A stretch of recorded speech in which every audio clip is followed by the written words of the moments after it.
Mayong hapon, Mindanao. Ako si Sara Hilomen Velasco. Hinay-hinay nang midagsa ang mga mibisita sa ilang minatay sa Roman Catholic Cemetery sa Davao City karong bisperas sa Kalagkalag. Dugang detalye sa live report ni Kent Abrigana. Kent?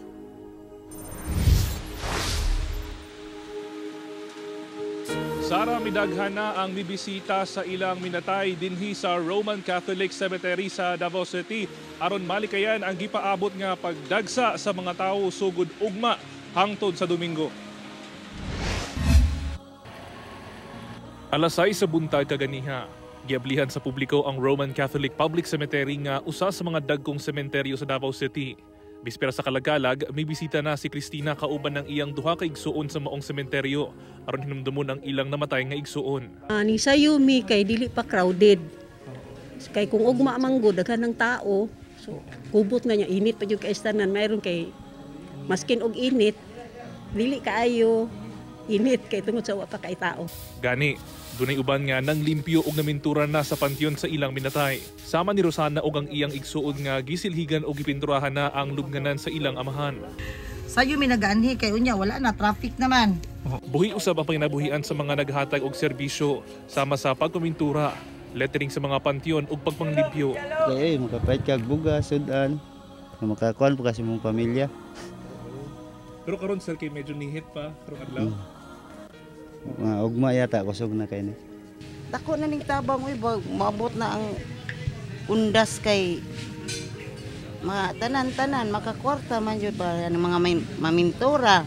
Naglinya na usab sa gawa sa sementeryo ang mga nagpamaligya og bulak ug kandila. Sumana sa ubang mamaligya ay doble na matud pa ang gitaas sa presyo sa ubang bulak ug kandila. Ang small, medium ug large size candle mapalit na sa 50 pesos hangtod 200 pesos.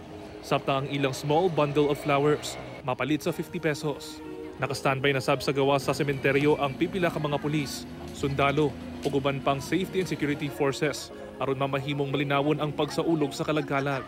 Ana sa kapin 13,000 ka safety and security personnel gikan sa nagkadaiyang ahensya ang gipakatag sa mga sementeryo sa Dakbayan, kung asa 3,000 ang ipakatag matag adlaw. Samtang ginalauman usab nga mobisita si kanhi Pangulong Rodrigo Duterte sa pantyon sa iyang mga ginikanan nga sila former Governor Vicente Duterte ug Soledad Duterte.